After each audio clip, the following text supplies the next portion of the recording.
بسم اللہ الرحمن الرحیم۔ گمنام ہیرو کے معزز ناظرین السلام علیکم۔ دوستو لائک ضرور کر دیا کریں، شکریہ۔ آئیے چلتے ہیں کہانی کی طرف۔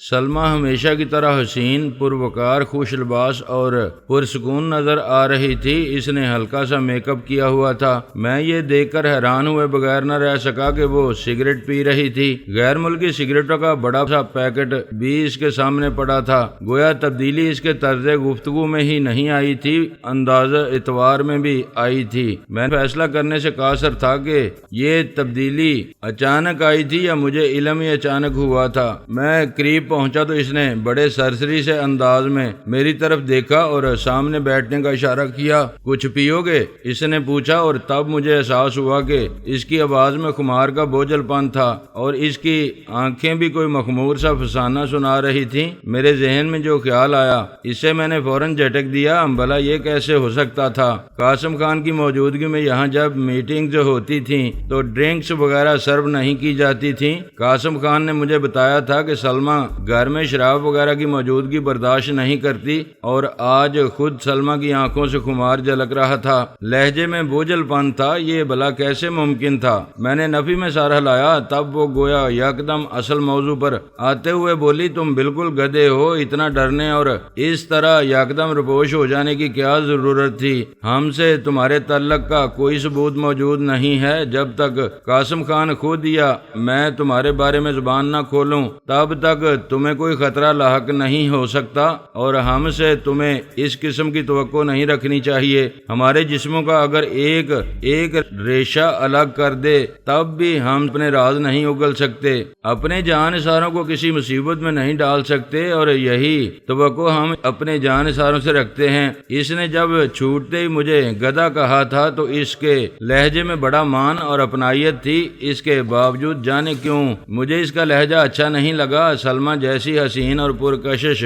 عورت اپنائیت سے اگر کسی کو گالیاں بھی دیتی تو شاید اسے بلی لگتی، مگر مجھے پہلی بار اس کا لہجہ چبھ رہا تھا۔ پھر جب اس نے جسموں کا ریشہ الگ کر دینے کے باوجود بھی جانثاروں کے بارے میں زبان نہ کھولنے والی بڑ ہانکی تو مجھے اس کا لہجہ اور بھی برا لگا۔ جانثاروں کے بارے میں ان کا طرز عمل کیا تھا یہ میں اچھی طرح دیکھ چکا تھا، لیکن مجھے حیرت یہ تھی کہ آج سلمیٰ جمع کے سیغے میں بات کیوں کر رہی تھی۔ وہ قاسم خان کی بات کرتے وقت اپنے آپ کو بھی اس کے ساتھ شامل کر رہی تھی، جبکہ آج تک صورت یہ رہی تھی کہ وہ کبھی کسی میٹنگ میں ایک لفظ بھی نہیں بولتی تھی، لا تعلقی سے ایک طرف بیٹھی رہتی تھی۔ وہ بات جاری رکھتے ہوئے بولی، تمہارے اندازے سے ظاہر ہوتا ہے کہ تم نے اخبار میں خبر دیکھتے ہی یوں محسوس کیا جیسے ہمارے سروں پر آسمان گر پڑا ہے یا زمین پھٹ پڑی ہے۔ تمہیں اچھی طرح معلوم ہے کہ ہمارے کام یوں نہیں ہوتے۔ وہ سب تو درست ہے، میں نے پہلو بدلتے ہوئے کہا، مگر میری احتیاط پسندی میں دراصل زیادہ دخل میری چھٹی حص کا ہے۔ میری چھٹی حص مجھے کسی طوفان کی آمد کا پتہ دے رہی تھی۔ میں ہوا میں کسی بہت بڑے خطرے کی بو محسوس کر رہا ہوں، جیسے کوئی بہت بڑی عمارت قطعی غیر متوقع طور پر زمین بوس ہونے والی ہو۔ نان سینس، وہ سگریٹ کی راکھ جھاڑتے ہوئے حقارت سے بولی، مجھے یہ افسانوی اور فلمی قسم کی ڈائلاگ اچھے نہیں لگتے۔ تم اچھے بھلے پریکٹیکل آدمی ہو، یہ چھٹی حص کی باتیں چھوڑو۔ قاسم خان نے شاید آپ کو یہ نہیں بتایا کہ ہماری لائن میں چھٹی حص بہت اہم چیز ہے، میں نے کہا۔ قاسم خان بیچارہ، خیر مجھے کیا بتائے گا۔ اس نے ایک طویل کش لیا اور دھواں میری سمت میں چھوڑتے ہوئے میری آنکھوں میں جھانکنے لگی۔ ایک لمحے کے توقف کے بعد وہ گویا دل ہی دل میں کسی فیصلے پر پہنچتے ہوئے بولی، میرا خیال ہے ہمیں کھل کر گفتگو کرنی چاہیے۔ تم بھی کچھ الجھن زدہ نظر آ رہے ہو اور میں بھی بات کرتے ہوئے کچھ دشواری محسوس کر رہی ہوں۔ تم شاید اب بھی نہیں سمجھ سکے ہو کہ یہ سارا کاروبار در حقیقت میرے ہی دم قدم سے چل رہا ہے۔ ہمارے سارے سیٹ اپ کے پیچھے میرا ہی ذہن کام کر رہا ہے۔ میں نے ہی قاسم خان کو قاسم خان بنایا ہے، ورنہ وہ کیا تھا؟ ایک معمولی درجے کا اچکا جو کبھی کبھار تھوڑا بہت مال اپنے سوٹ کیسوں وغیرہ وغیرہ کے خفیہ خانوں میں چھپا کر کسی ملک میں لے جاتا، اور وہ بھی اس وقت جب دنیا کے خاص ایئرپورٹس پر ممنوع چیزوں کی نشاندہی کرنے والے جدید ترین مشینیں نصب نہیں ہوئی تھیں۔ قسمت نے جب ہم دونوں کو ملایا تو میں نے اسے آگے بڑھنا سکھایا، اور رفتہ رفتہ وہ اس مقام پر پہنچ گیا جہاں چند دن پہلے تک تم اسے دیکھتے رہے۔ میں دم خود سلمہ کی طرف دیکھ رہا تھا، وہ عورت جو میرے خیال میں بے راہ روی کی زندگی چھوڑ کر ایک بدگماش کا سہارا قبول کر چکی تھی اور اپنے عہد پر قائم تھی اور پاکیزگی کی چادر اوڑھے بیٹھی تھی۔ میں اس سے اس کے ملکوتی حسن کے علاوہ اس کی ذات میں بلند و بالا چٹانوں جیسی مضبوطی دیکھ کر بھی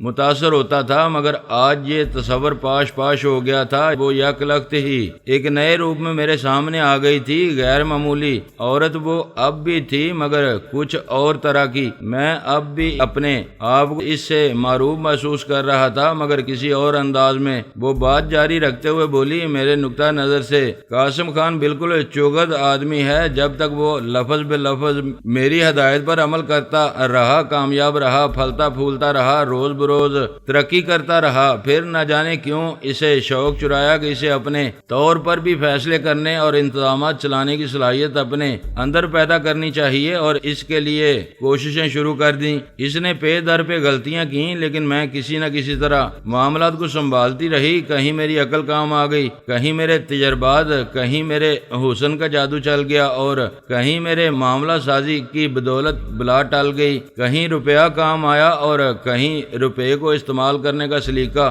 غرضی کے بعد بگڑی نہیں، مگر بجائے اس کے کہ قاسم خان اپنی غلطیوں سے سبق سیکھتا، اس کا احمقانہ اعتماد بڑھتا چلا گیا۔ سیٹھ واحد سے راہ و رسم پیدا کرنے سے میں نے اسے منع کیا تھا، مگر معلوم نہیں کیوں وہ سیٹھ واحد کا نام سنتے ہی ریشہ ختمی ہو جاتا تھا۔ وہ اس بات کے لیے مرا جا رہا تھا کہ کبھی اس کا شمار بھی سیٹھ واحد کے دوستوں میں ہو، شاید سیٹھ واحد ہی اس کا آئیڈیل تھا۔ میں نے اسے بہت سمجھایا کہ بڑی مچھلی خواہ کتنی ہی ہمدرد نظر آئے، لیکن بالآخر وہ چھوٹی مچھلی کو کھا جاتی ہے، یا پھر ویسے ہی بڑی مچھلی کے ساتھ کسی رگڑے میں ماری جاتی ہے۔ مگر اس نے میری ایک نہ مانی، پہلے تمہیں بھیجا، پھر خود اسے ملنے جلنے کوکین کی پچھلی کھیپ لے کر وہ گدھوں کی طرح منہ اٹھا کر خود ہی چل دیا، اور اس نے مجھے بتایا تک نہیں، لیکن جب کامیاب لوٹ آیا تو میرے سامنے اس نے خوب شیخی بگاری۔ اس کا خیال تھا کہ باہر مال لے جانا تو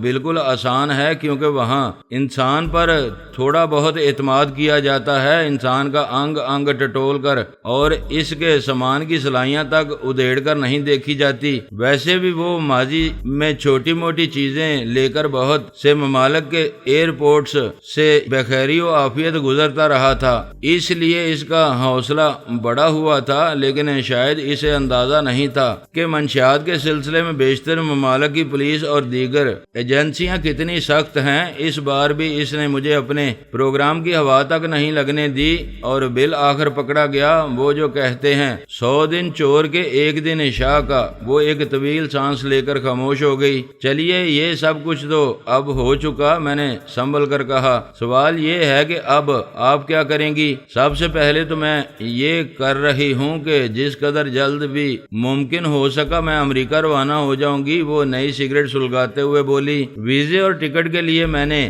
آدمی دوڑا دیے ہیں، آج شام تک پتہ چل جائے گا۔ نیو یارک پہنچ کر مجھے قاسم خان کے لیے وکیلوں وغیرہ کا بندوبست کرنا ہوگا، اور اگر کوئی سفارش لڑ سکی، کوئی اثر و رسوخ کام آ سکا تو اس کے لیے بھی کوشش کروں گی، گو کہ اس کی امید نہیں ہے۔ ہماری تمام تر کوششوں کے باوجود بہرحال قاسم خان لمبے عرصے کے لیے اندر ہو جائے گا۔ اس سلسلے میں ہمیں کسی خوش فہمی میں گرفتار نہیں رہنا چاہیے۔ قاسم خان کے کیس کا فیصلہ ہو جانے کے بعد میں واپس آ کر کام خود سنبھال لوں گی۔ پس پردہ رہنے کے بجائے میں تم لوگوں کے سامنے آ جاؤں گی۔ کچھ عرصہ تم لوگوں کو غیر فعال رہنا ہوگا، جب معاملہ ٹھنڈا پڑ جائے گا تو ہم دوبارہ اپنے دھندے سے لگ جائیں گے۔ میں معذرت چاہوں گا، شاید میں آپ کے لیے کام نہ کر پاؤں۔ میں نے ایک ایک لفظ پر زور دیتے ہوئے کہا۔ کیا؟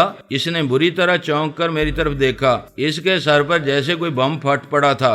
میں نے فیصلہ کن لہجے میں اپنے الفاظ دہرائے تو ایک لمحے کے لیے اس کی آنکھوں میں صفاقی جھلک آئی۔ نہایت ٹھہرے ٹھہرے لہجے میں وہ بولی، تمہیں تمہیں معلوم ہے کہ ہم جیسے لوگوں سے قطع تعلق کرنا کوئی آسان کام نہیں۔ مجھے معلوم ہے اگر مجھے اس میں کوئی دشواری پیش آئی تو میں اسے برداشت کر لوں گا۔ میں نے اس کی آنکھوں میں جھانکتے ہوئے کہا۔ کسی مصلحت کے تحت اس نے گویا یک لخت پینترا بدلنے کی کوشش کی۔ اس کی آنکھوں سے صفاقی کی لہر یک معدوم ہو گئی اور اس کی جگہ دل فریب عنایتوں کا رنگ جھلک آیا۔ بڑے شیریں لہجے میں وہ بولی، میرا خیال تھا کہ قاسم خان کے بجائے تمہیں براہ راست میرے لیے کام کر کے زیادہ خوشی ہوگی۔ آخر کیوں تم نے اچانک ایسا فیصلہ کر لیا؟ بات خوشی اور دکھ کی نہیں ہے، میں نے دھیمے لہجے میں کہا، بات اعتقاد اور دل کی گواہی کی ہے۔ مانا کہ اب تک سارا کام آپ ہی کی حکمت عملی سے چل رہا تھا اور بلا شبہ آپ نہایت ہی ذہین اور باصلاحیت خاتون ہیں، جس کا سب سے بڑا ثبوت یہ ہے کہ اب تک کوئی آپ کے اصل روپ سے آگاہ نہیں ہو سکا تھا، اور اب بھی میں یقین سے نہیں کہہ سکتا کہ آپ کی شخصیت کے کتنے رنگ ہیں۔ مانا کہ قاسم خان کی کامیابیاں آپ ہی کی ذہانت کی رہین منت رہی ہوں گی، لیکن میرا خیال ہے اس میں کچھ نہ کچھ دخل تو اس کے مقدر کا بھی رہا ہوگا۔ میں مقدر کا بہت ہی قائل ہوں میڈم۔ یہ مجھے میڈم وغیرہ جیسے بھاری بھرکم القابات سے مخاطب کرنے کی کوئی ضرورت نہیں۔ وہ میری بات کاٹتے ہوئے بولی، تم سیدھے سادے طریقے سے مجھے سلمہ کہہ کر مخاطب کر سکتے ہو۔ بہتر تو میں یہ کہہ رہا تھا سلمہ کہ میں مقدر کا بہت ہی قائل ہوں۔ میں نے سلسلہ کلام جوڑا، قاسم خان آپ کی نظر میں کتنا ہی احمق چاہیے، لیکن ممکن ہے اب تک اس کا مقدر اس کا ساتھ دیتا رہا ہو، اب جب کہ وہ ہم سے بہت دور ہے اور شاید اس کی تقدیر گردش میں آ چکی ہے، تو جانے کیوں مجھے وہم ہو رہا ہے کہ اب بات نہیں بنے گی۔ میرا کچھ دل نہیں مان رہا اب گروہ میں شامل رہنے کو۔ میں سوچ بھی نہیں سکتی تھی کہ تم اتنے غیر منطقی آدمی ہو۔ اس کی آنکھوں میں سرد مہری آ گئی۔ مجھے واقعی بڑی حیرت تھی کہ میں آج تک اس عورت کو دریافت نہیں کر پایا تھا۔ میں جب سے اسے قاسم خان کی بیوی کے روپ میں دیکھ رہا تھا، وہ ایک سادگی پسند، قول نبھانے والی اور بڑی وفا شعار قسم کی عورت تھی، جسے دیکھ کر گمان بھی نہیں گزرتا تھا کہ وہ کبھی بیروت کے کسی کلب میں ڈانسر تھی، اور اس کی شخصیت پر اس کے ماضی کی معمولی سی پرچھائی بھی تو نظر نہیں آتی تھی، سوائے اس کے کہ پختہ العمر ہونے کے باوجود اس کا جسم سڈول تھا اور خد و خال کی رعنائی دلکشی برقرار تھی۔ اب میں اسے دیکھ رہا تھا تو یہ یقین کرنا دشوار ہو رہا تھا کہ یہ وہی عورت تھی جو اپنے ماضی کو تاج کر سادگی پسند، قول نبھانے والی اور وفا شعار بیوی بنی ہوئی تھی۔ سچی بات تو یہ ہے کہ مجھے دل ہی دل میں اس عورت سے ہلکا سا خوف بھی محسوس ہو رہا تھا۔ پل پل رنگ بدلنے والی وہ عورت اپنے اندر جانے کتنے زہر چھپائے بیٹھی تھی، لیکن میں بھی اچانک ہی فیصلہ کر چکا تھا اگر مجھے زندگی کے میدان میں کچھ اور تیزی سے آگے بڑھنا ہے تو مجھے اس عورت کی آنکھوں میں آنکھیں ڈال کر بات کرنا ہوگی۔ اپنی الگ اور خود مختار حیثیت بنانے کا یہ بڑا عمدہ موقع تھا۔ میں اب قاسم خان جیسے خود غرض آدمی اور سلمہ جیسی ناقابل اعتبار عورت کی محکومی سے جلد از جلد نکل جانا چاہتا تھا، اور اس سے اچھا موقع مجھے شاید پھر کبھی نہ ملتا۔ وہ بات جاری رکھتے ہوئے بولی، مجھ سے واہموں اور اندازوں کی روشنی میں بات مت کرو، مجھ سے 2 اور 2 4 کی طرح ٹھوس بات کرو۔ میں جو بھی بات کر رہا ہوں وہ 2 اور 2 4 کی طرح ٹھوس ہی کر رہا ہوں، خواہ اس کے پیچھے میرے واہم کام کر رہے ہوں یا اندازے، میں نے نپے توڑے لہجے میں کہا۔ وہ پلکیں جھپکائے بغیر چند لمحے میری طرف دیکھتی رہی۔ مجھے معلوم تھا کہ اس وقت وہ اندر ہی اندر پیچ و تاب کھا رہی ہے، لیکن بظاہر وہ جھیل کی طرح پرسکون تھی۔ مجھے معلوم تھا کہ اس عورت کے ہاتھ میں ابھی بڑے وسائل اور بڑی طاقت باقی ہے۔ اسے یقیناً اس بات پر بڑا طیش آ رہا ہوگا کہ مجھ جیسے نوکر نو آموز اور انہی کے پروردہ نوجوان پر اس کا کوئی وار نہیں چل رہا ہے۔ میں نہ تو اس کے لہجے میں چھپی ہوئی دھمکی سے معروف ہوا تھا اور نہ ہی اس کی آنکھوں سے جھانکتی ہوئی متوقع نوازشات کے وعدے نے میرا دل لبایا تھا۔ عام حالات میں شاید میں اتنی غیر معمولی عورت کی آنکھوں میں اپنے لیے مہر و محبت کی جھلکیاں دیکھ کر خوشی سے پھولا نہ سماتا، لیکن جب سے میں رحیلہ کی محبت میں گرفتار ہوا تھا اور کراچی سے واپس آیا تھا، تب سے اس کا تصور گویا مستقل طور پر میرے آوارہ سوچوں پر پہرے دار دار بن کر بیٹھ گیا تھا، کسی اور سے ناتا جوڑنے کو اب گویا دل ہی نہیں چاہتا تھا، کسی کی طرف التفات طلب نگاہ سے دیکھنا جرم سا محسوس ہونے لگا تھا۔ سلمہ کچھ کہنے ہی لگی تھی کہ ملازم نے آ کر اطلاع دی کہ اس کا فون ہے۔ سلمہ سگریٹ پھینک کر بے تابی سے اٹھی اور تقریباً دوڑتی ہوئی اندر چلی گئی۔ اس کی واپسی خاصی دیر بعد ہوئی۔ اس دوران میں اتنا بور ہو چکا تھا کہ ملازم سے چائے منگوا کر پی چکا تھا۔ سلمہ آ کر خاموشی سے میرے سامنے بیٹھ گئی۔ اس نے اپنے لیے چائے کا ایک کپ تیار کیا۔ اس دوران میں نے اس کے ہاتھ میں بہت ہی خفیف سی لرزش محسوس کی۔ بظاہر وہ پہلے ہی کی طرح پرسکون تھی، لیکن میں نے اس کے انداز میں ایک تبدیلی محسوس کر لی تھی۔ اس کی آنکھوں میں چند لمحے پہلے جو چنگاری سی روشن تھی وہ گویا یکا یک ہی بجھ چکی تھی۔ وہ چائے کی چند چسکیاں لے چکی تو میں نے پوچھا، فون امریکہ سے تھا؟ نہیں، وہ دھیمے لہجے میں بولی، سیٹھ واحد کا فون تھا اور وہ یہیں لاہور سے ہی بول رہا تھا۔ سیٹھ واحد کا؟ میں نے قدرے حیرت سے کہا، شاید اس نے اخبار میں خبر دیکھی ہوگی، اظہار ہمدردی کر رہا ہوگا۔ اظہار ہمدردی؟ وہ تلخ سے انداز میں ہنس دی، افی تم کون سی دنیا کے باشندے ہو؟ بعض اوقات تو تم مجھے اپنی لائن کے آدمی ہی نہیں لگتے۔ سیٹھ واحد کے پاس اتنا وقت نہیں ہوتا کہ وہ اسے ہمدردیوں کے اظہار میں ضائع کرتا پھرے۔ اس سے بات کر کے مجھ پر ایک حیرت انگیز انکشاف ہوا ہے جس نے ایک لمحے کے لیے مجھے بھی سوچنے پر مجبور کر دیا کہ کہیں تمہارے واہم درست ہی تو نہیں ہے۔ میں منتظر انداز میں اس کی طرف دیکھتا رہا۔ وہ چائے کی مزید چند چسکیاں لے کر کپ میز پر رکھتے ہوئے بولی، سیٹھ واحد دراصل اپنی رقم مانگ رہا تھا۔ رقم؟ کیسی رقم؟ میں نے حیرت سے پوچھا۔ وہ عجیب سے انداز میں مسکرائی۔ یہ سن کر شاید تمہیں بھی حیرت ہو کہ قاسم خان نے کوکین کی یہ کھیپ سیٹھ واحد کے توسط سے حاصل کی تھی جو نیو یارک ایئرپورٹ پر پکڑی گئی ہے، اور مزے کی بات یہ ہے کہ یہ کھیپ کریڈٹ پر تھی۔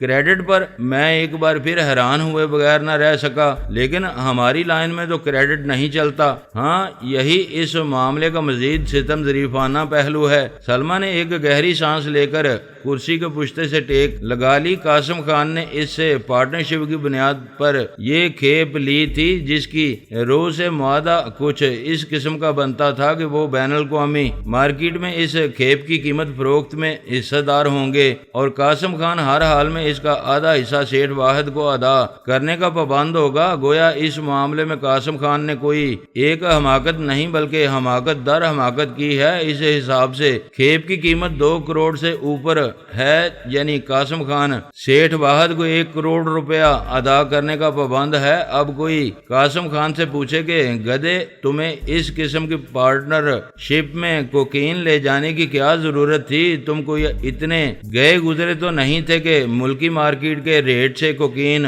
خرید کر نہ لے جا سکتے؟ قاسم خان زیادہ سے زیادہ 5-7 لاکھ روپیہ خرچ کر کے اتنا ہی مال لے سکتا تھا۔ پکڑا جاتا تو نقصان 5-7 لاکھ کا ہی ہوتا اور وہ ذاتی نقصان ہوتا۔ ہم کسی کو جواب دے تو نہ ہوتے۔ سیٹھ واحد کو بھی اس پر بہت غصہ آ رہا ہے۔ اس نے بتایا کہ اس نے قاسم خان کو مال لے جانے کا محفوظ ترین طریقہ بھی بتا دیا تھا، مگر قاسم خان نے معلوم نہیں اپنی تیز و تراری ثابت کرنے کے لیے یا پھر صرف 40-50 ہزار روپیہ بچانے کے لیے خود مال لے جانے کی کوشش کی اور پکڑا گیا۔ اس نے یکلخت ہی بنا بنایا کھیل بگاڑ دیا ہے، لٹیا ہی ڈبو دی ہے۔ اب بتاؤ 1 کروڑ سیٹھ واحد کو دے کر ہماری کمر ٹوٹ جائے گی یا نہیں؟ کوئی ضروری تو نہیں ہے کہ اسے 1 کروڑ ہی دیا جائے۔ میں نے کہا، اسے بھی معلوم ہے کہ مال بھی پکڑا گیا ہے اور قاسم خان بھی۔ ظاہر ہے ہمیں بہت بڑے بحران کا سامنا ہے۔ وہ ملکی مارکیٹ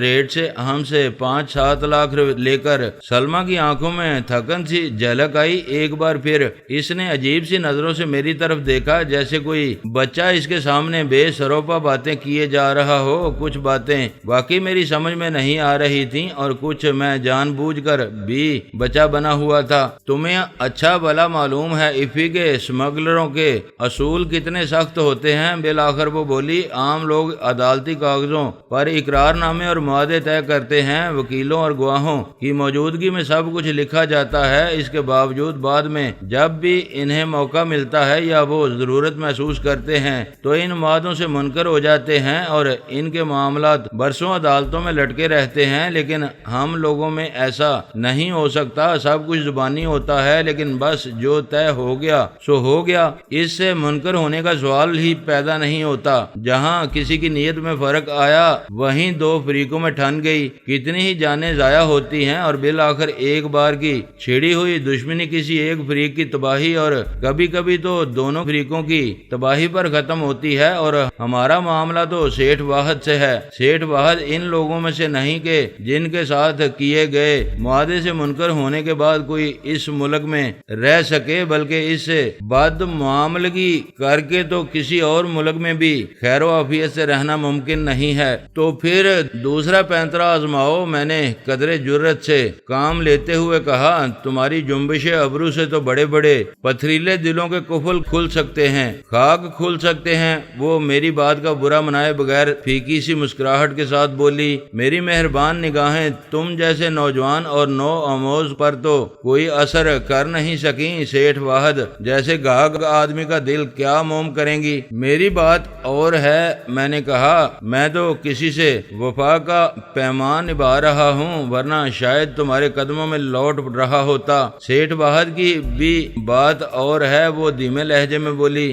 تم اسے نہیں جانتے، میں جانتی ہوں۔ وہ جب ہانگ کانگ کے قریب نیلے پانیوں میں جاگ اڑاتی موٹر بوٹ میں لیٹا ہوتا ہے یا فلوریڈا کے کسی ساحلی مقام پر دھوپ سینک رہا ہوتا ہے تو اس کے دائیں بائیں نہ جانے کس کس رنگ و نسل کی اور کتنی ہی حسین لڑکیاں موجود ہوتی ہیں۔ وہ مجہول سا انسان اگر اتنی آسانی سے نظروں کے تیروں سے گائل ہونے لگتا تو آج وہ سیٹھ واحد نہیں کوئی چپڑ کناتیا ہوتا۔ پھر یک لخت جیسے سلمہ کو کچھ یاد آ گیا، یہ جو تم ابھی وفا کا پیمان نبھانے کی بات کر رہے ہو، یہ کیا قصہ ہے؟ کیا تم بھی ایسے کسی سنگین مرض میں مبتلا ہو چکے ہو؟ ان باتوں کو چھوڑو، اس وقت ہم زیادہ ضروری باتیں کر رہے ہیں۔ میں نے کہا، چھوڑو، اب کیا باتیں رہ گئی ہیں؟ وہ تھکے تھکے لہجے میں بولی، تم نے تو بات ہی ختم کر دی، بہت غلط وقت پر ساتھ چھوڑ رہے ہو تم۔ اگر قاسم خان بری ہو کر آ گیا تو تمہیں قتل کرا دے گا۔ یہ نیک کام میں بھی کر سکتی ہوں، لیکن میں اس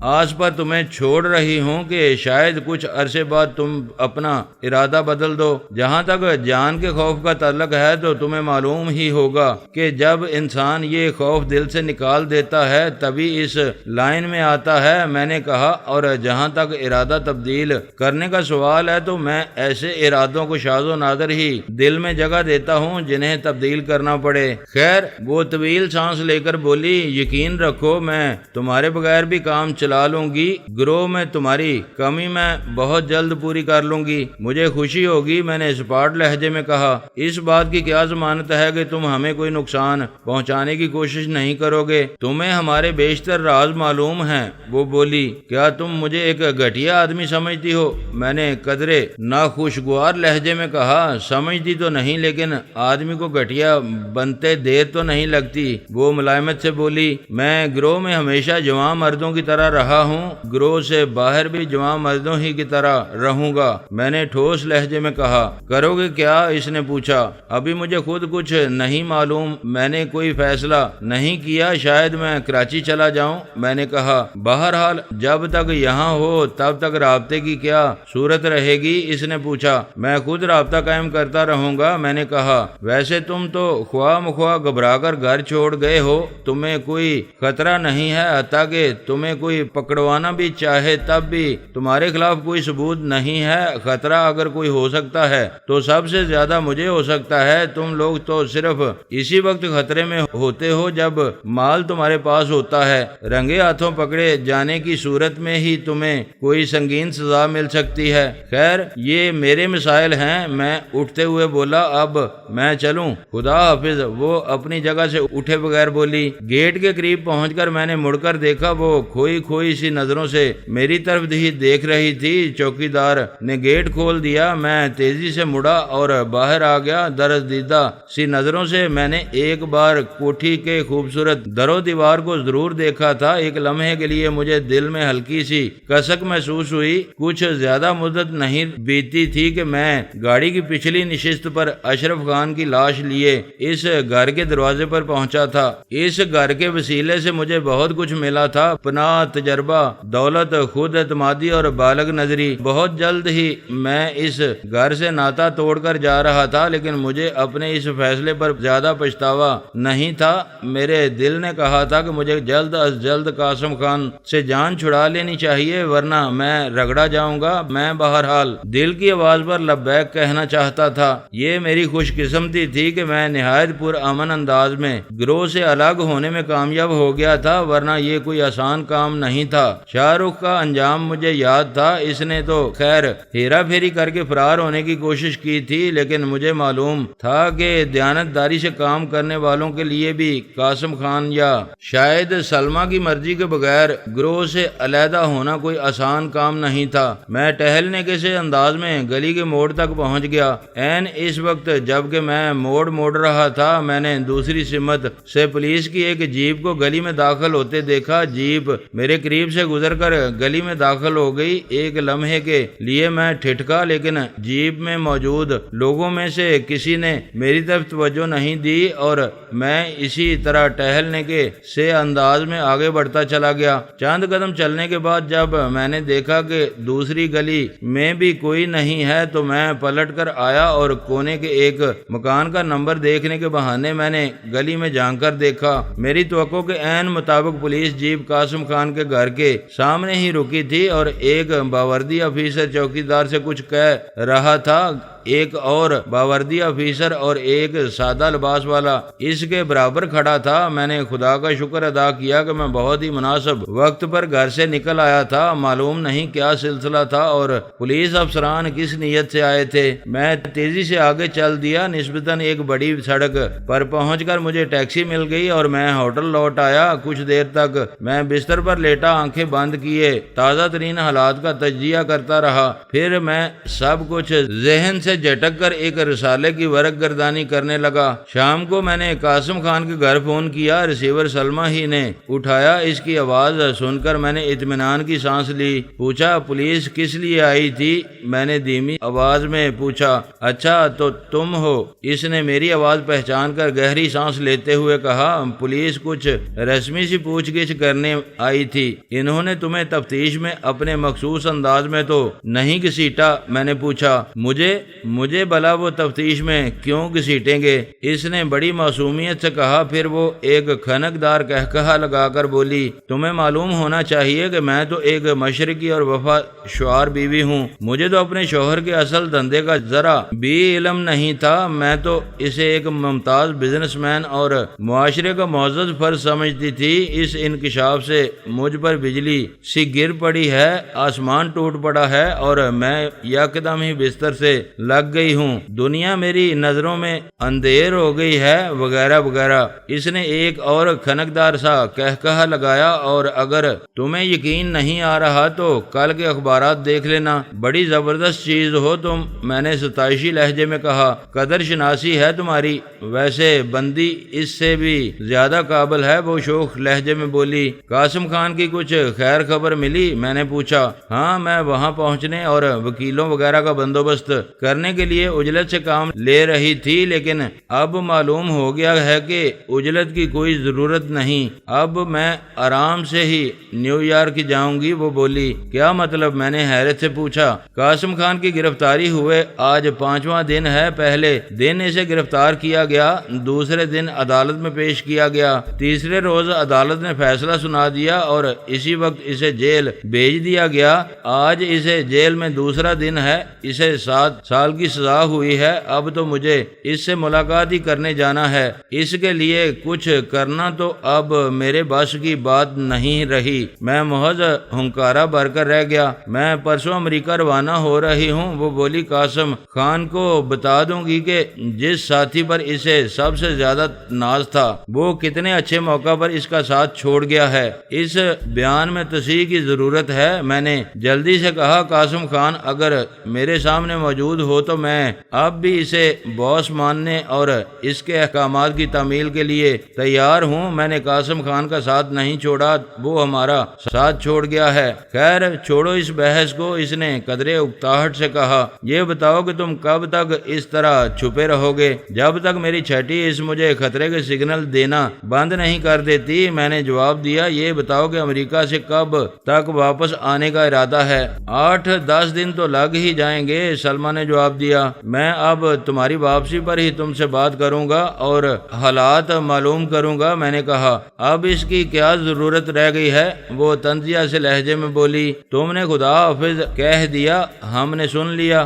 ایک دوسرے کی طرف سے ہمارا کچھ لین دین بھی نہیں نکلتا، پھر اب کیوں بار بار فون کر کے وقت ضائع کرتے ہو؟ میں نے بطور ملازم ساتھ چھوڑا ہے، بطور انسان نہیں، میں نے ملائمت سے کہا اور سلسلہ منقطع کر دیا۔ اس کے بعد چند دن گزارنا میرے لیے خاصا صبر آزما ثابت ہوا۔ اتنی فرصت ایسی بے مقصدیت تھی کہ بعض اوقات تو جھنجھلا کر کسی درخت سے ٹکرے مارنے کو جی چاہتا تھا۔ اس دوران ایک مرتبہ میں نے رات کو تمام تر احتیاطی تدابیر کے ساتھ اپنے گھر کا بھی چکر لگایا اور یہ دیکھ کر اطمینان کی سانس لی کہ میرے مکان کی نگرانی نہیں ہو رہی تھی۔ میں گیٹ تک جا کر اپنا پوسٹ باکس بھی دیکھ آیا، اس میں رحیلہ کا کوئی خط موجود نہیں تھا، حالانکہ میں گزشتہ دنوں میں اسے کئی خطوط ارسال کر چکا تھا۔ میری معلومات کے مطابق اب تو اس کے امتحانات بھی ختم ہو چکے تھے۔ اس سے اگلے روز میں نے ہوٹل سے کال بک کرا کے کراچی فون کیا، رحیلہ سے بات نہیں ہو سکی۔ ملازمہ نے بتایا کہ وہ اپنی کسی دوست کے گھر گئی ہوئی ہے۔ وقت گزاری کے لیے میں نے آتش دہلوی کے ہاں جانا شروع کر دیا۔ وہ اور ان کی مہربان زیب النساء